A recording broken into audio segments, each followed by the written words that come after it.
Welcome to Uncontained, episode 139. I'm your host, Aaron Static Render, and on the show today I speak with Kate Tumanova, the Russian Scream Queen.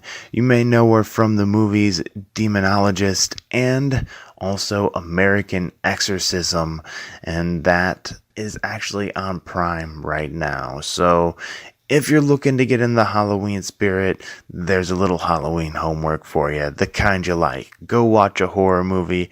It's on Prime. Check it out.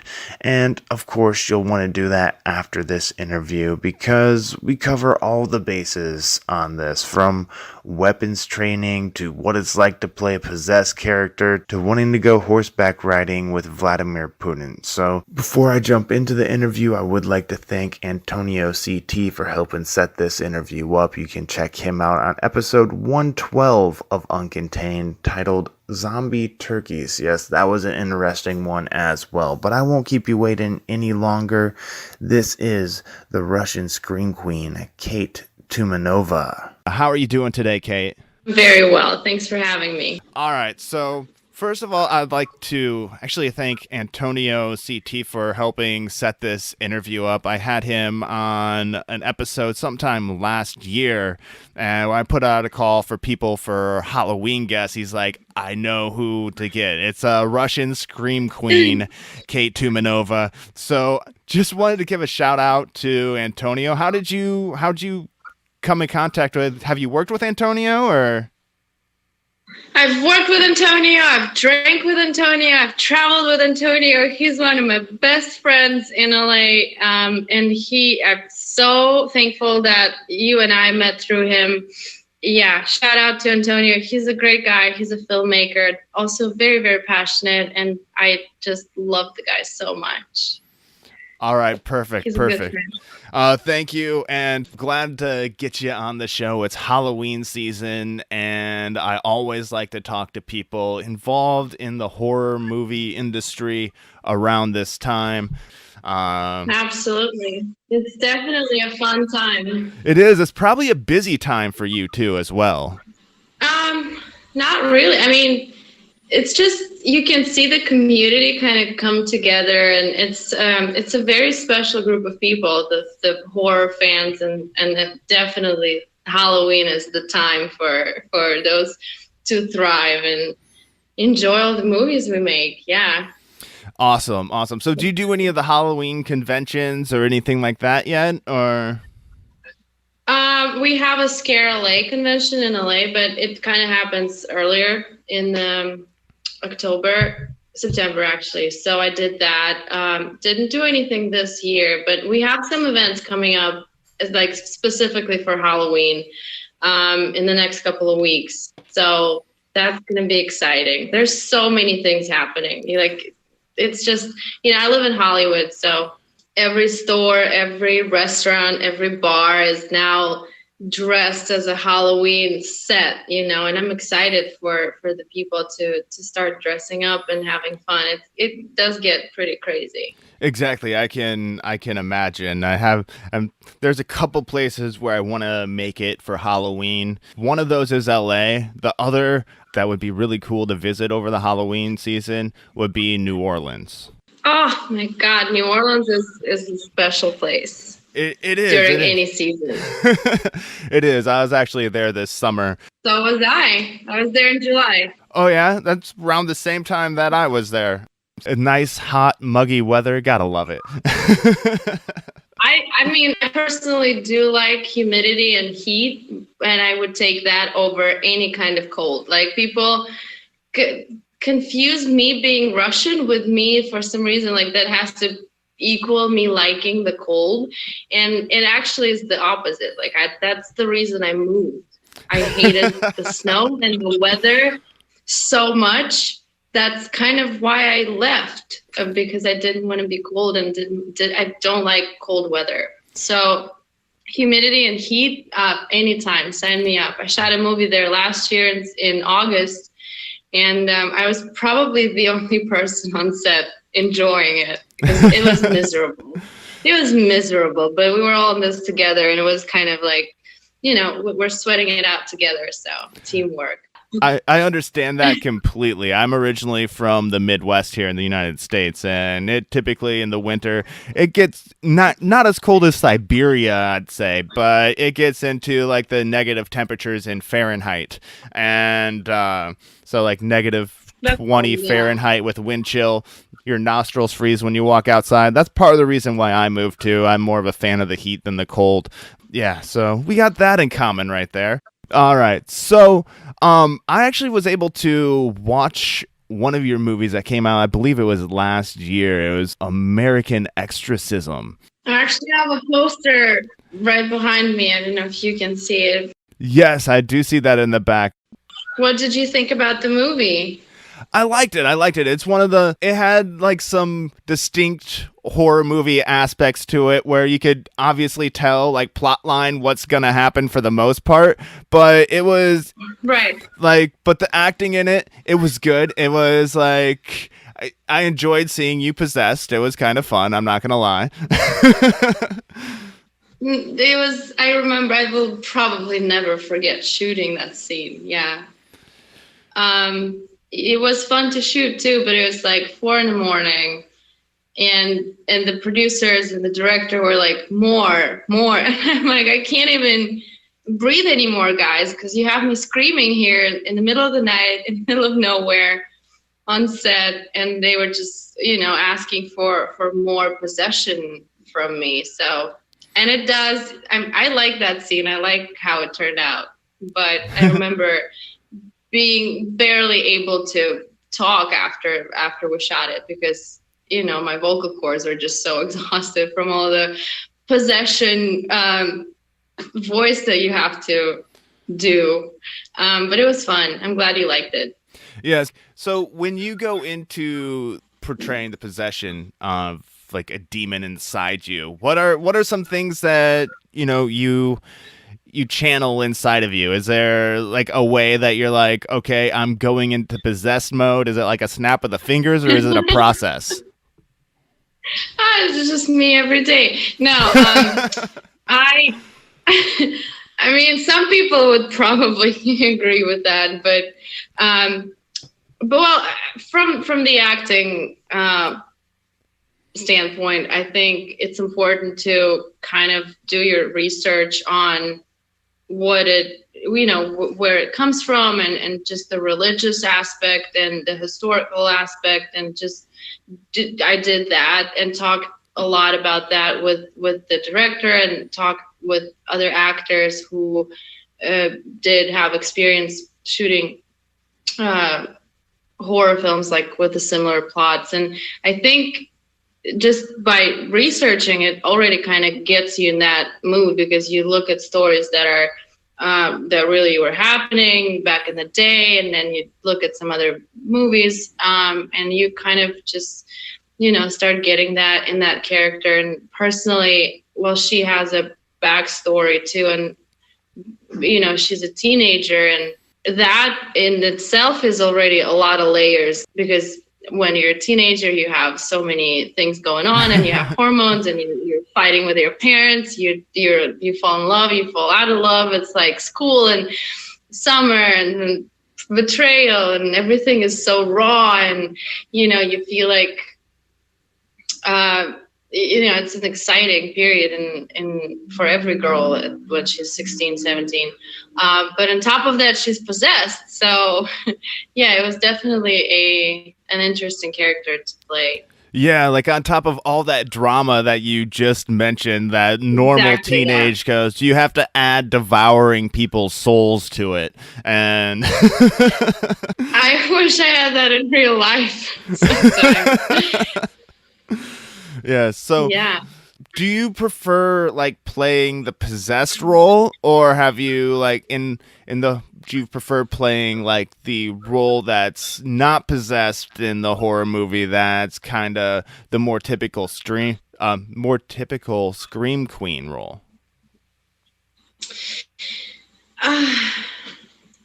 I love acting to begin with, no matter what it is. I feel like, well, personally, I come across a lot of different scripts, and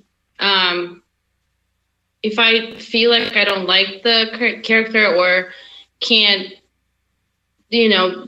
deliver, so I just don't even sign up for projects like that. So regardless of whether it's genre wise, like your typical horror scream queen, or what we had in American Exorcism, or maybe more thriller, more investigation, more murder, like regardless of what aspect there is more of, I think me personally, when I say yes to a project, I know that I'm gonna enjoy myself as an actor in it, and I'm gonna, have no problem doing my best. So since then, we shot a few, actually two horror films, both in New Orleans, and they're both very different as far as the story. And one of them is more of a typical horror with, again, some demonic elements, and I just am so excited it's coming out soon. And the other one, I play a wife of this detective, and kind of for the majority of the movie, I'm this, good girl who has nothing dark in her, and she's just this loving, caring wife, and then she has a big twist, and turns out that she's the evil that actually was causing all the nonsense, but don't want to give away too much. But all right. It's a whole fun to play. Yeah. And then I was watching. You sent me some clips to look at of other things that you have done. There's one where you turn out to be like the badass in the film as well. At least it looks like, and demonologist. Yeah. You do some serious ass kicking in there. I do. That's true. I do like to kick ass, whether it's on film or in real life. But yeah, it's always exciting to have some action. I do my own stunts. I do like to move and to be active. And I've had training in martial arts and just stage combat. And so I feel like, and maybe it's partially because I'm Russian and I live in the States, and everyone's first question is like, oh, do you work for KGB, or are you a spy? And I think that people just kind of convinced me at this point that I am a spy, and if needed be, I will kick ass. So I have no problem doing that on film, because I'm just so convinced that just because I'm Russian kind of has to already mean that I can just, fight my way through an army of demons and men and whatever it is, and just be kind of like Atomic Blonde characters, Okay. Just to give you an example of what I have in mind, like that vibe, like that attitude I have. Maybe it's just my personality partially, but also like I truly believe that just by being here and being not from this country kind of convinced me that, like, okay, I'm on foreign soil. I have to be able to kick ass if anything happens. So people ask you if you're like KGB or anything like that, or then do they ask you anything else Russian specific? Well, I mean, I at one point even wanted to go back home to Russia and kind of shoot a documentary based on what stereotypes Americans have about my country and about my people, because it does get pretty, I try to look at everything with humor and sarcasm, so it doesn't offend me personally on any level at all. I think it's funny. I just kind of feed off of the comedy in it. But people straight up ask me if we have subway, ridiculous question. Moscow is like one of the biggest cities in the world, one of the most expensive to live in, and it goes like New York, London, Moscow. So to me, and I've been there, and so to me to even think that people think that Moscow is some sort of like a village with horses and bears, and there's just a lot of drunk people. To me, that's weird, because I know how beautiful and advanced and on so many levels the city is, and we have so many businesses, and everyone speaks English. Every restaurant is open pretty much 24/7. It's like a very fast-paced city. So, I mean, obviously, everyone asks if we drink vodka for breakfast, which I think I'm gonna start doing soon. Might as well live up to the stereotype, right? Yeah, exactly. Like I tried to fight it, and now I'm like, well, maybe there's some truth to it because, yeah, it gets hard sometimes. But obviously, I'm not promoting alcohol on any by all means. But yeah, we don't drink vodka. We do have Subway. We don't have bears walking on the streets. I didn't even know that was a stereotype of Russians. Bears walking on the streets of Russia. Like, is that something that's commonly said? People think. I just had a meeting with an agent, and I showed her like an image because we were talking about headshots and what she thinks I might need to change and to get new looks. And so I asked her if she thinks that I should put up a picture of me wearing like a traditional Russian, it's not a hat, it's like a scarf over your head. Like the babushka type thing, or? Yes. Which is not a babu. I don't know where you got that. It means grandma, and I don't know why people call that hair that doesn't make any sense. But so I asked her. I showed her the picture of me in a scarf like that over my head, and she was like, "Oh no, that's very." She thought it was more of like Islam, and just like she completely misguessed the region and the religion and everything. So in her mind, women in Russia wear the furry hats. So she's like, don't you guys wear the furry ones with the ears covered? And those are for men. So it's like you have to explain all that. But people, I guess, only know what they can see in the movies, and that's not obviously true. And especially me now being an actress and producing film, I know how much of it is not true, and it's like 90%, so obviously people are misled by media in general, and specifically movies, and specifically the big budget movies, because it has to sell, so you have to make it look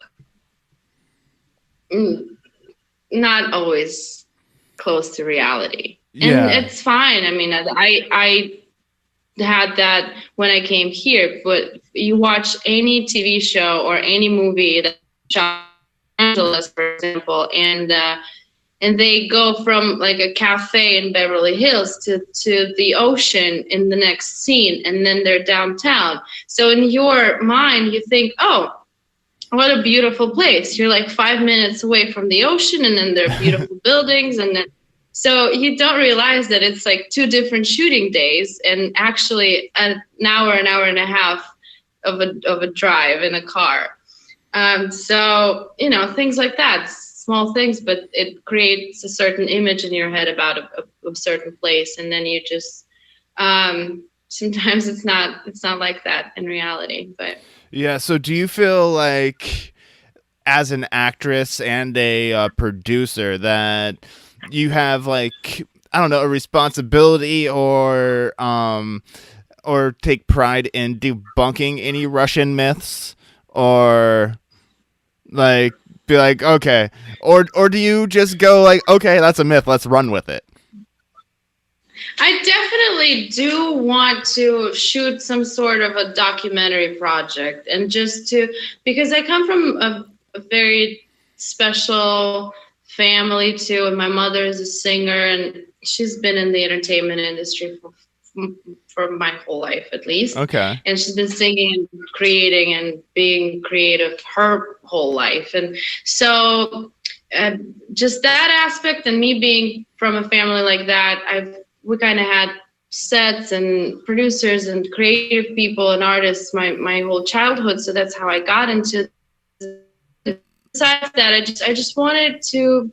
do want to show like kind of like a Tuesday in a Russian family, or a Wednesday night, or a weekend, because it's different. on a cultural level, it's very different. It's very different.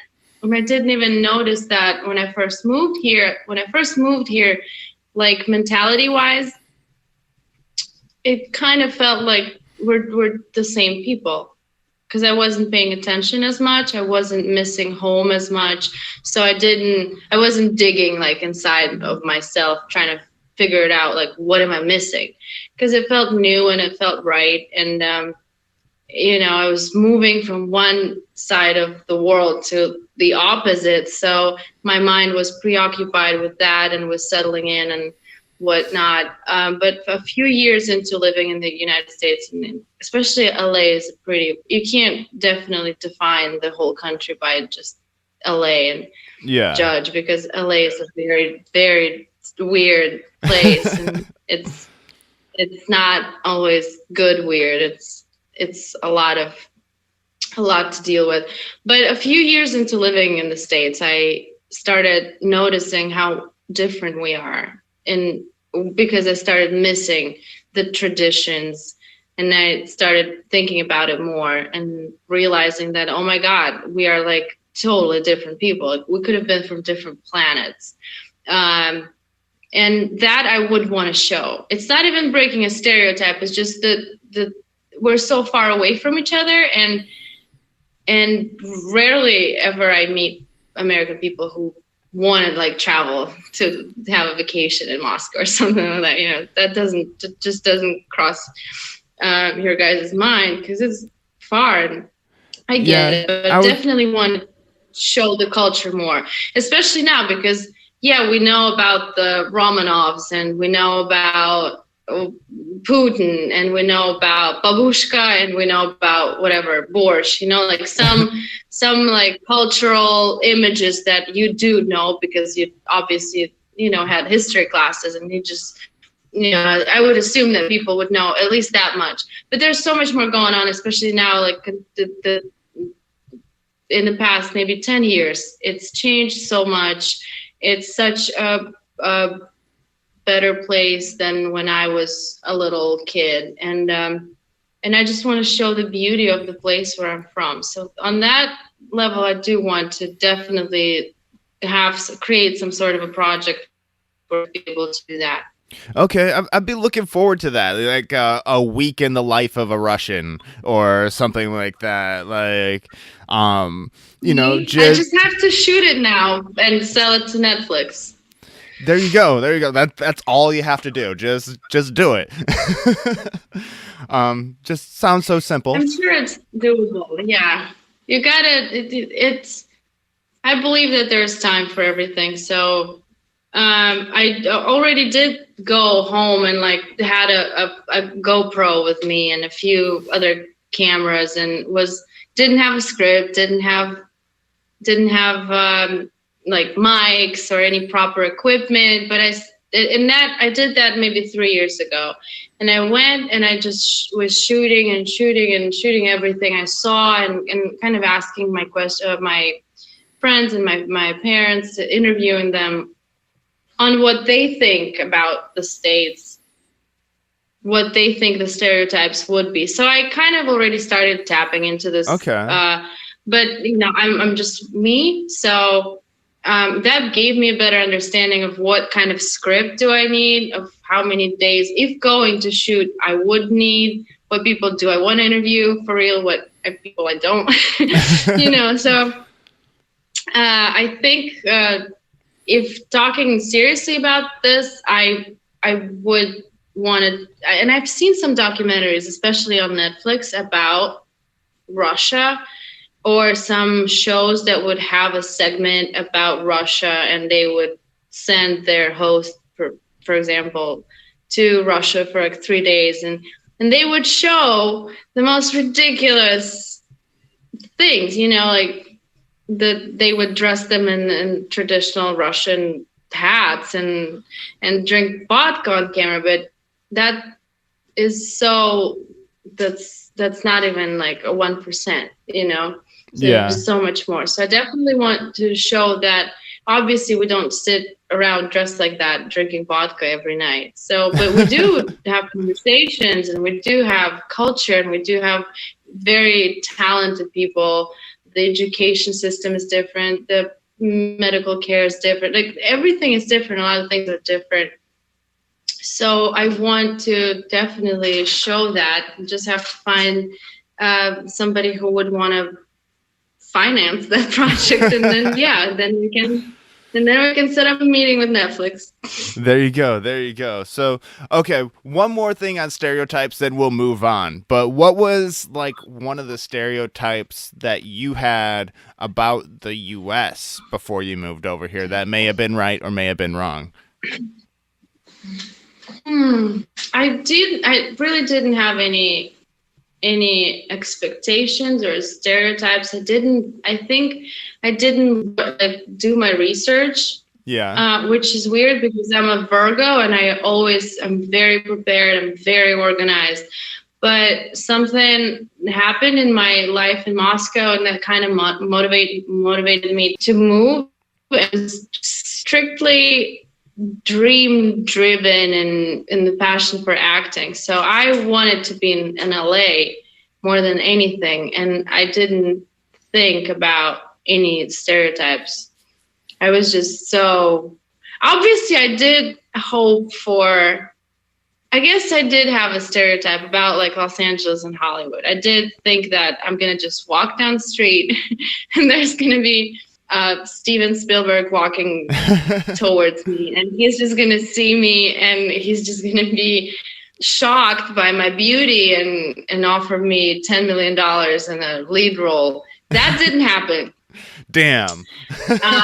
Which I'm a pretty realistic person, but I did think that it's a possibility, but nothing even remotely close to that situation so far happened to me. That was kind of maybe like the only thing that I can think of. Maybe it's going to take more time, and maybe it's going to take a little more work for me to get where I want to be, but that's a good thing.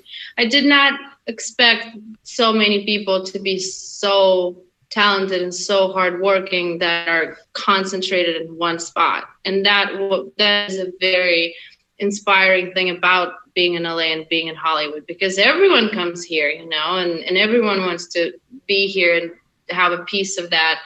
And it's like competition is insane, but also it kind of provokes you to be a better you. You have to step it up, and it's a good. I think it's a good thing that we have that many people in one place trying to do the same thing, because it's really, you look to your right, you look to your left, and you have everything you need as a creative, as an artist. And I think it's great also because we can just collaborate and all be friends and not necessarily compete, especially now with the growing of new media and so many platforms. And you don't have to necessarily depend on bigger studios and bigger companies. So I think for actors, it's gonna hopefully change into not necessarily competing for the same roles, but just getting together and creating new content. That's a good thing. I'm actually glad you said that, because I think that is a really good mindset to have. By working together and creating things, it's a more healthy attitude to have than being like, okay, that guy is my enemy, he's gonna take my spot, or she's gonna take my spot in this one role. There's not enough out there for all of us. But when you can just create and help promote each other, bring each other up, or publicity for one person is publicity for the other, I think that's kind of a good mindset to have going into it. Yeah, I mean, it's not easy, because just yesterday I had an audition for actually Netflix, one of the new shows that they're shooting right now, and the role is for an 18-year-old young mom. Okay. And I'm not 18. I'm not going to say my age, but I'm a little older than that. But obviously, I'm waiting in line, and there are 15-year-old girls, 17-year-old girls. You can tell some of them are maybe like 20, 21. And that does, feel a little, as a woman, I don't even know how to explain that feeling, but obviously it doesn't, age to me doesn't mean anything. I think that I've met smart people of all ages. I've met idiots of all ages. It all depends on the situation, and especially acting wise, I feel like as an actress, if you want to be working, you'll find work, and whatever your age is, there are all kinds of people in real life, so we need all kinds of actors to portray those people on film. So that is not an issue, but yeah, there's a lot of women, there's a lot of younger women, and I'm still going for the same roles as them. And I can't, and I try to look at it as just my range. So is what for now I'm still able to do as someone who's 25 and older and 30. I can play that, and then I can play teenager still, like an American Exorcist. Yeah. So, and yeah, and I think there's always that idea of women not liking each other. And I feel like women are actually kind of either don't care, or we just look at each other and we're there ready to help, like with lipstick or hairbrush or whatever. And, you ask, you like, do I look okay? Yeah, you look fine. Go ahead, girl, kill it. So not a unfriendly environment at all. Yes, there's competition, and we do realize that, if it's not going to be me, maybe it's going to be that girl or this girl. But in the process of auditioning and creating and just trying to make it in Hollywood, I think everyone's pretty friendly to each other. Okay, yeah, because you do kind of have that idea, whether, you want to call it a stereotype or not, of like actresses and even some actors being kind of catty with each other. You mentioned actresses and actors. I could not agree more. I think men can actually get way more dramatic, gossip and spread gossip way more than women. Really? Yeah. Especially actors.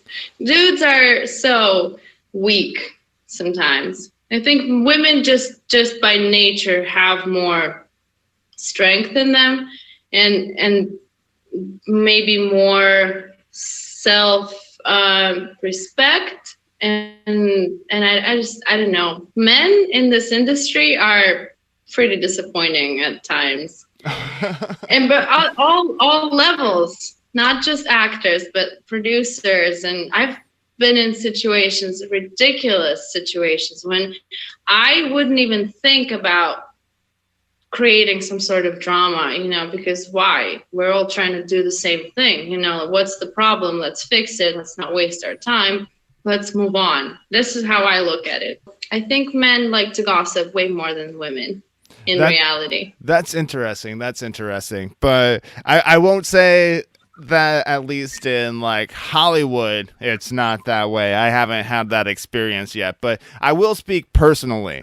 Like I've done stand-up comedy, done radio, doing this podcast and everything. And sometimes when like I typically am cheering for people to succeed. I'm not going to say I don't have moments where it's like, oh, yeah, damn, how did they get that? I wish I had that. But it's like when you look harder, it's like they're working their ass off for that, And maybe it's just something that I didn't do that I need to do better. But I try to keep my ass out of the catty situations. Yeah, me too. It's not worth it. It's just not worth it. I don't like wasting time and any kind of drama, unless it's on film and scripted drama. Okay, fair enough. It's just unnecessary. Yeah. I'll allow that. You can play like a catty chick if you want, as long as it's for the job. But the whole cattiness in both male and female should just go away. Like if you're successful and if you're working, why? As a person who's confident and professional, you don't want to do that. So yeah.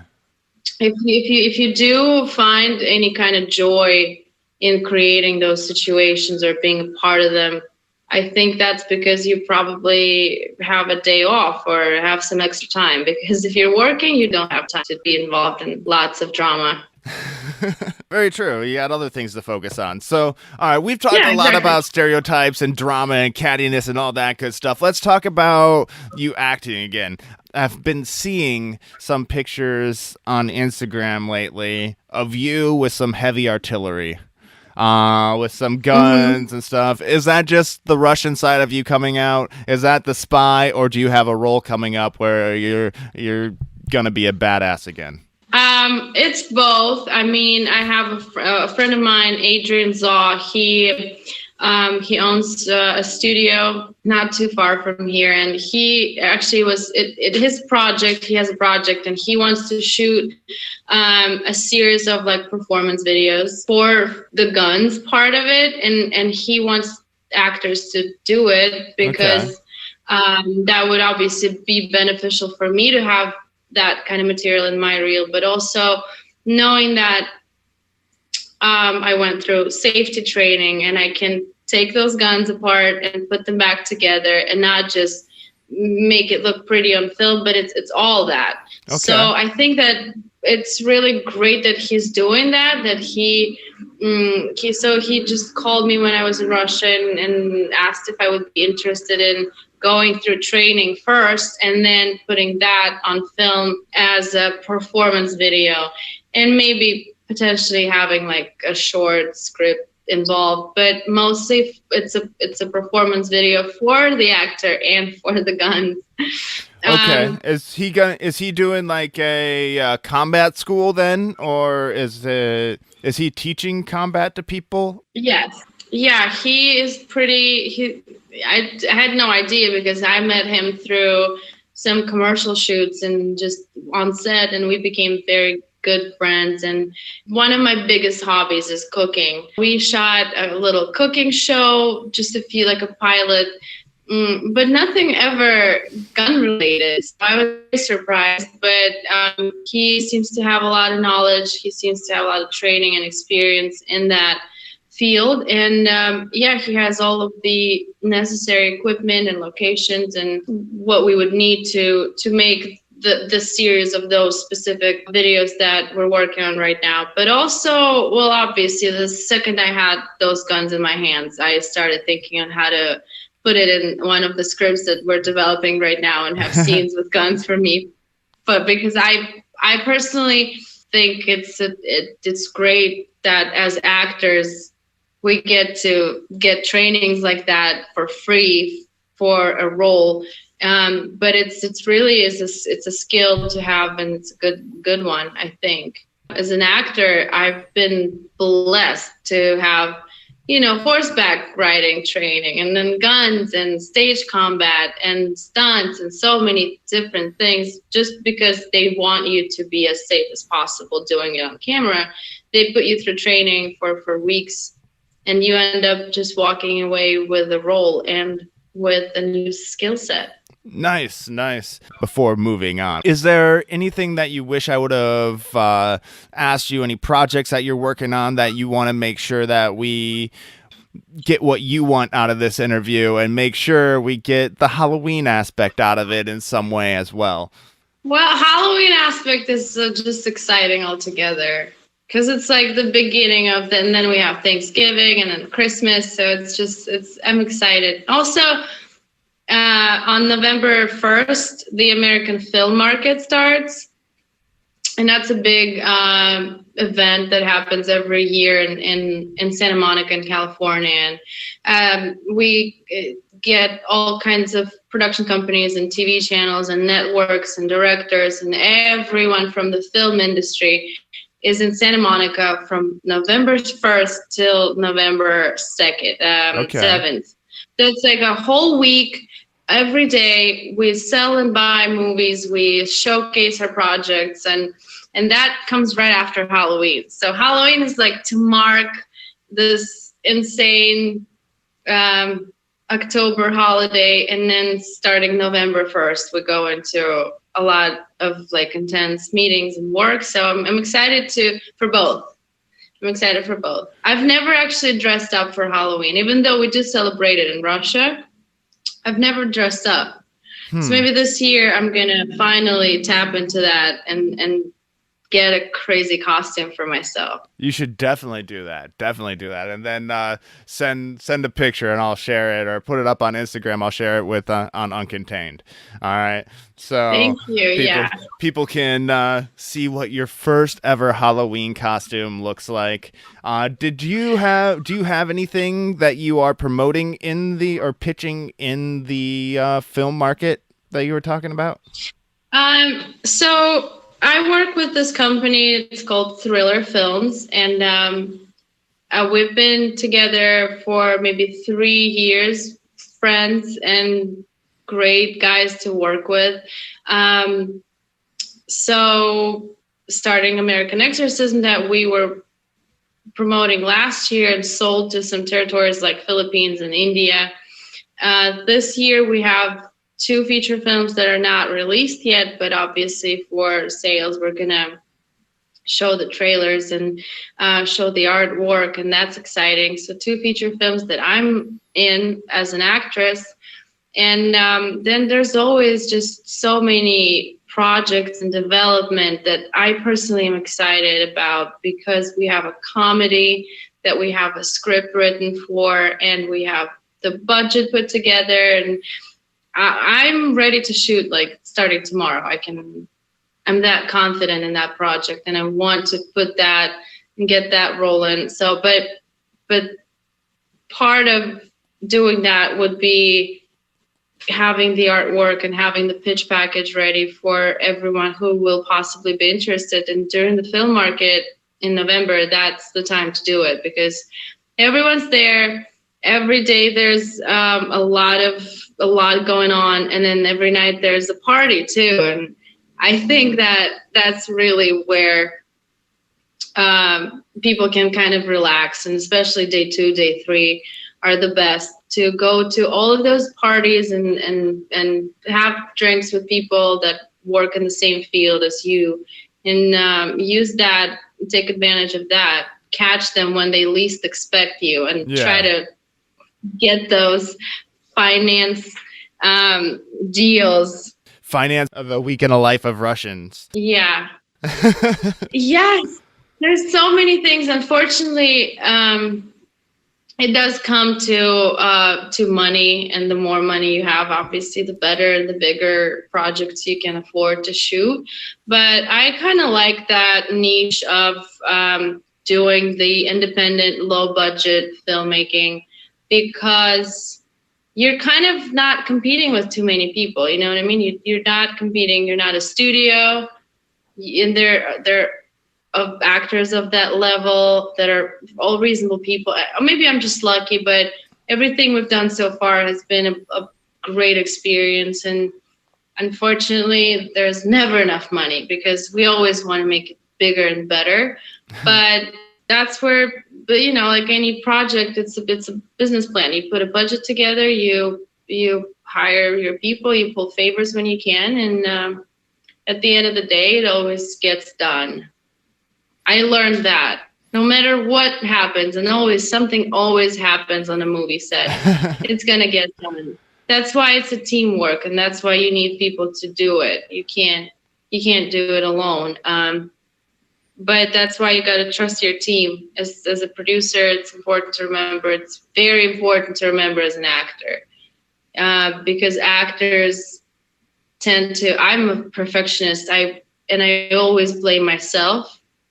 If something happens, you know, I immediately go, okay, what did I do wrong? What was it? And it's not always you, but especially when you have that many people involved in the making of something.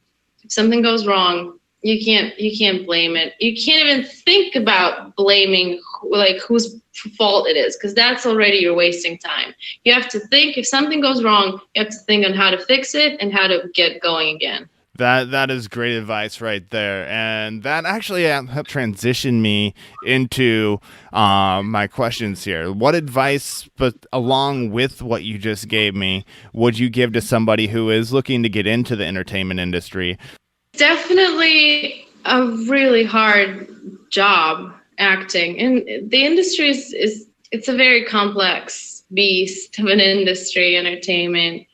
Um, if you're into it and you want to start working as an actor or an actress, it has to be the biggest thing you want, because if it's a hobby, then I would not suggest to try to like make it a real job, because you have to really want it, because people who are in it, they're in it for good, like to win it, to lose or whatever, but they're not going to give up. And I think that with acting, it's really important. The passion aspect of it is really important. You don't have to be that passionate about,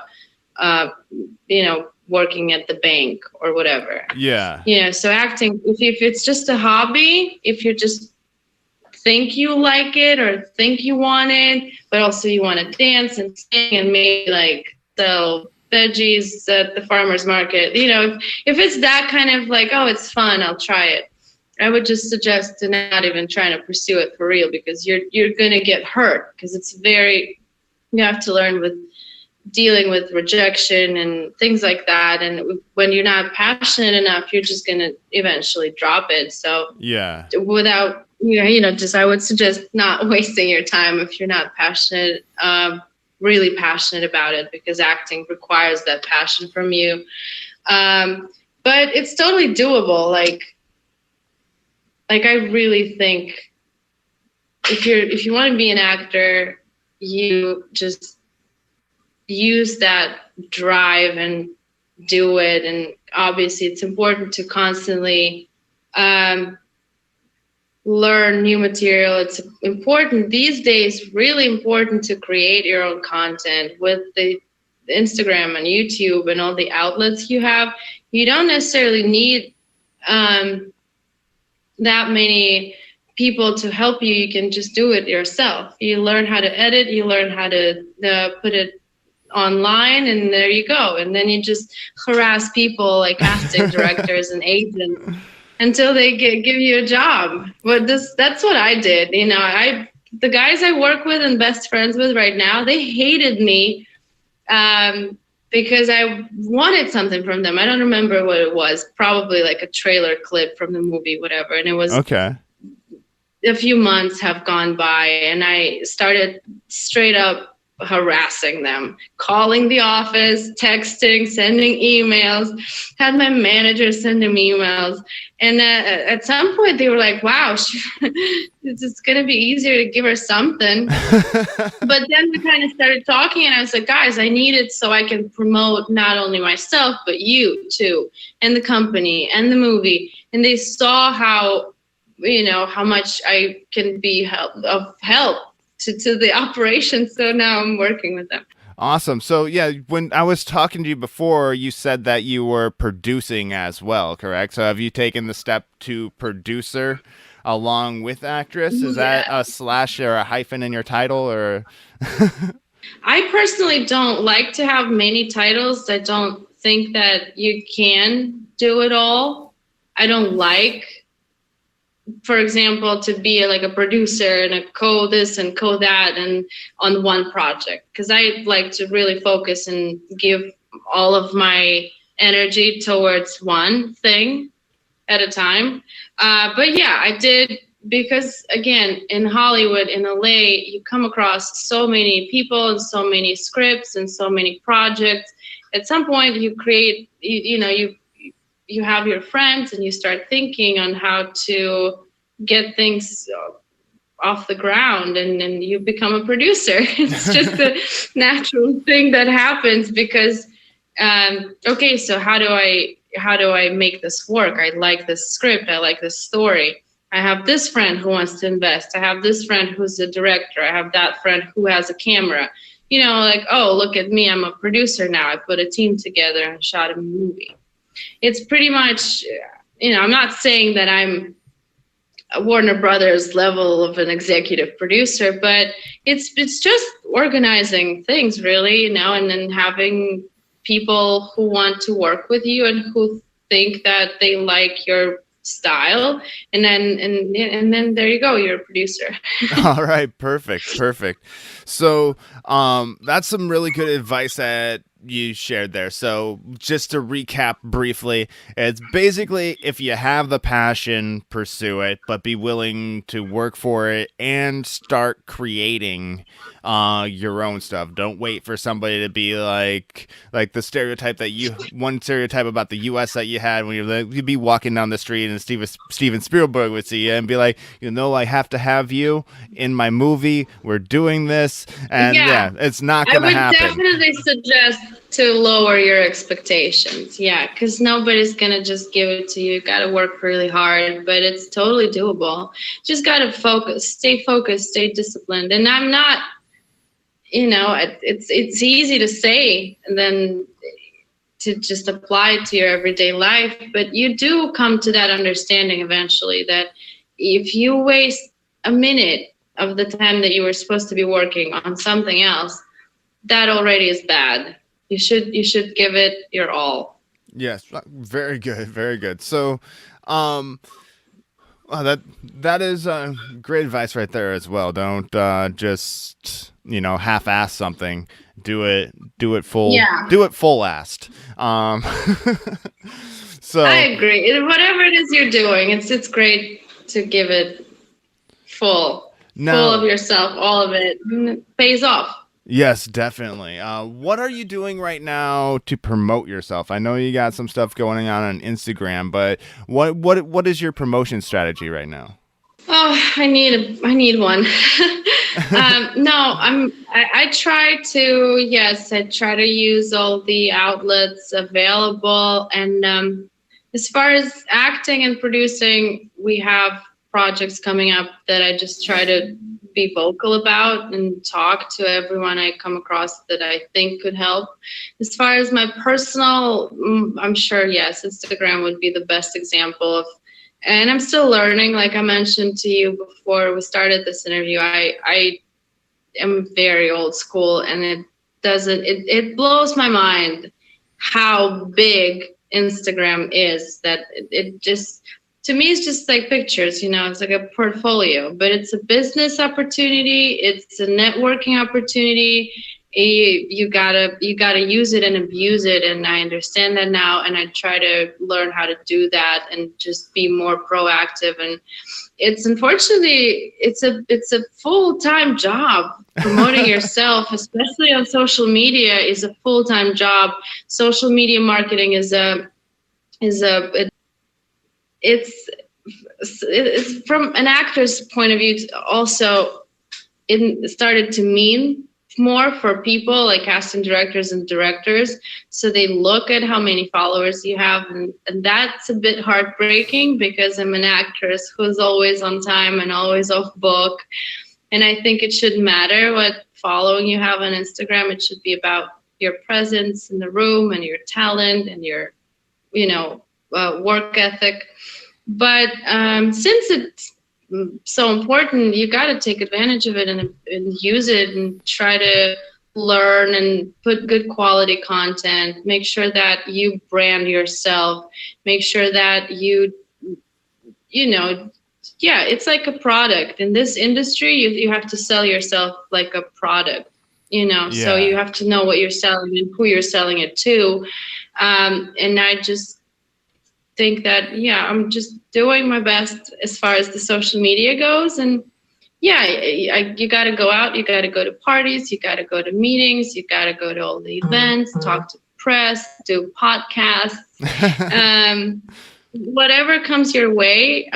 Yeah, I think it's important to be vocal and not be afraid to like annoy people with that, because if somebody's not interested, they're just not going to listen. But even if you reach one person, then that's already a success for whatever it is you're doing.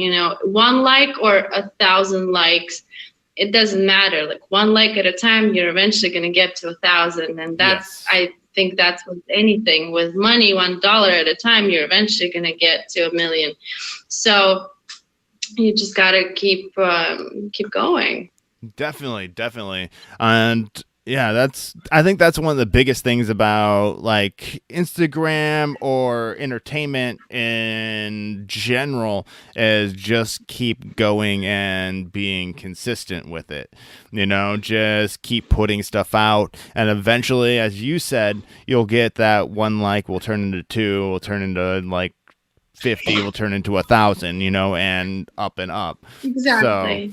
now what would you say would be a highlight that you care to share? Not necessarily the highlight of your career, but just something that, like, if you were hanging out with your friends or talking to your family back home in Russia, you'd be like, you won't believe this happened. Steven Spielberg walked by, da da da da da.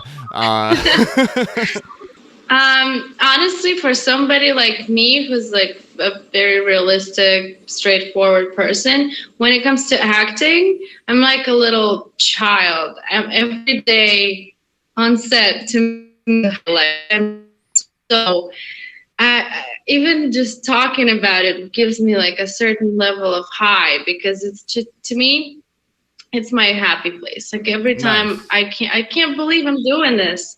I still can't believe I'm doing this. I came here 5 years ago and two of those years I was in school. So really I have been working for nothing, for like very little time. And I co-produced feature films. I'm a lead actress in feature films. I learned how to speak without an accent or get rid of the Russian accent for film and all these things. So to me, that in itself is already kind of a good enough of achievement to be a highlight. Just me being here and like sticking to my dream and not Yeah. being because it's not easy. Like I said, the levels of rejection you have to deal with on a daily basis, it's not encouraging at all. It's very discouraging. You come back home and you're like, I can't believe I had 500 auditions and I only booked 5. And that's you're lucky if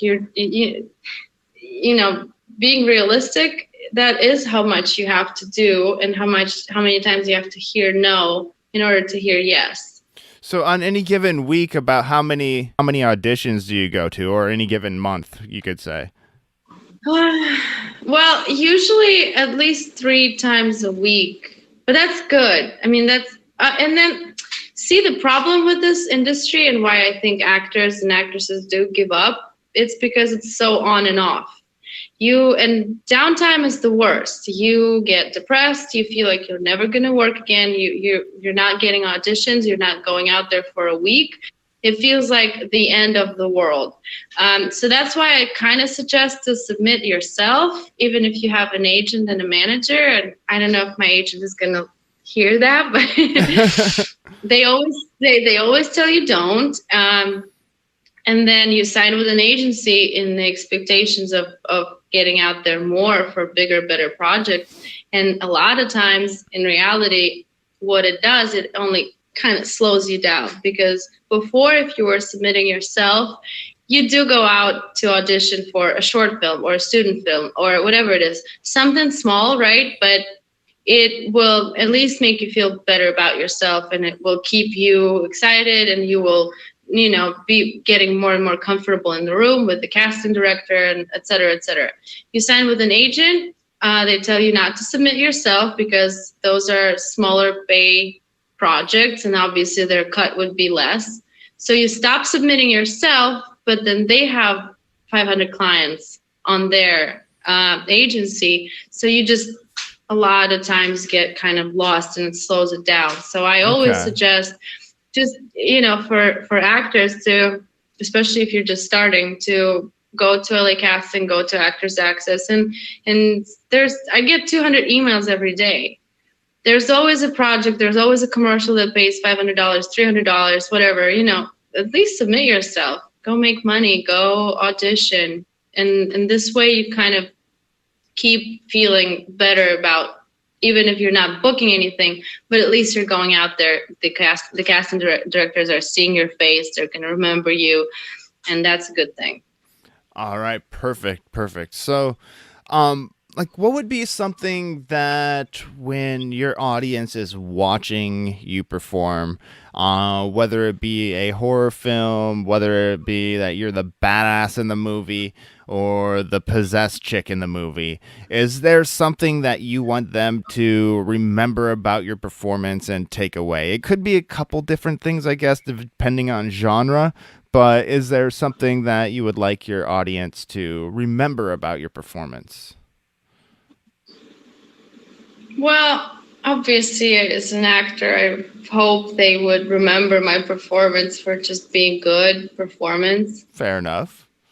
Um, I think it's really important to think through the prism of like other actors involved, right? So, like I said before, it's such a teamwork. So, as an actor, I don't even think about it as much. Because you just want the people to like the movie. Yeah. Because when you're telling a story, it's not just about one person. So you want them just to like the story as much as it resonated with you when you took the job and put that character into life. And it's such a process every time, and you become a family with the people you work. So it becomes so precious.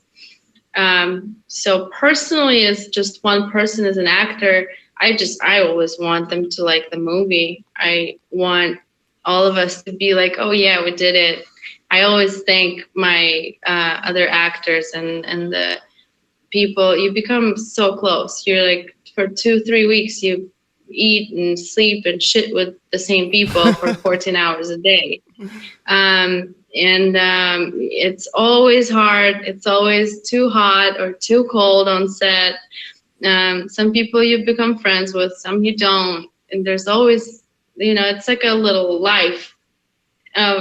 It's hard to explain, but it does become very precious to your heart. So you just want them to like the story in a whole, not just your performance.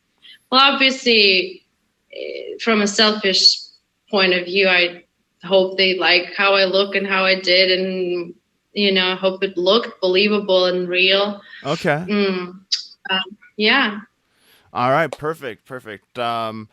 All right, I have that one final question for you, Kate. We're to that point, but before we get there, where can people find you on the internet? What is your Instagram, your Facebook? So basically, where's your corner of the World Wide Web? I guess Instagram and Facebook would be the best. My name is Kate Tumanova. That's how you can find me on Facebook, and on Instagram it's kate.tumanova. I know my last name looks long in Russian, but it's actually not. It's easy to pronounce. Tumanova. I actually think I got it right the first time I tried it. I was like, unless this is pronounced weird, I think I got it. Tumanova. All right, cool. People do ask me that. They're like, well, how do you pronounce your name? And I'm like, Tumanova. And then, oh, that's easy. I'm like, yeah, if you can learn how to say Kardashian, you can definitely learn how to say my last name. That's that's what I always tell to people, because Kardashian is a lot. Tumanova it's like soft and flowy, and I like it. Kardashian sounds like something from a science fiction movie. Like, oh, right? They're the Kardashians, some alien race. Wait, that's kind of what it is. Exactly. So yeah, I think Tumanova is how you can find me. Instagram, Facebook, IMDb, YouTube. I should be putting up more content on there, but it's again my name. And I also, if you want to support me, really, really support me, check out my cooking Instagram. Let me promote that. I just realized I had a hobby.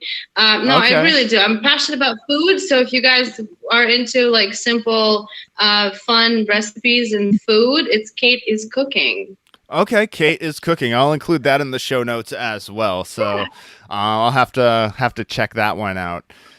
See, do you do like traditional Russian dishes? No, I do it all. Well, because I was born in Hungary, I grew up in Russia, I traveled the world. So my cooking is influenced by so many different cultures, and my favorite probably would be Indian, just for the colors and the spices and so much going on. I love it. Okay. But I think that it has to be reminded that you can make quality, like restaurant quality dishes at home. And most of the time, it doesn't take more than 15-20 minutes. So I have like a 15-minute recipe hashtag. I have cook at home hashtag. And I just kind of, it's just simple food. I'm never going like out of my way to spend 14 hours in the kitchen just preparing some crazy meat or something that you're obviously not going to do in everyday life. Yeah. I just make cool pretty plates, and the idea is that you can just do it and it doesn't take long and it's not expensive at all, but it's going to look and taste as good as in a restaurant. All right. And then perfect. I post some pictures of food when I go out and eat out. Okay, do you have the recipes for the food that you make on your Instagram? Yes, I do. I try to put all the ingredients, and I'm not a trained chef or cook, obviously, but I put all the ingredients. I tell what I did with it, and then put some pictures, and my friends all know and love my cooking passion. Obviously, my neighbors love it because they do get to taste the cakes and cookies and some delicious breakfasts and lunches and dinners. Nice. I need to be your neighbor. Hey, whenever you're in LA, my treat. Come over for some Kate is cooking. All right, awesome. Action. We'll have to Instagram it too.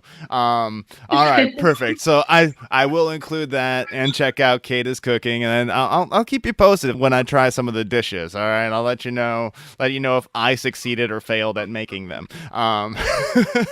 Please do. All right, so I have that one final question for you, Kate. It is the title question of the show. Kate Tumanova, how do you live uncontained?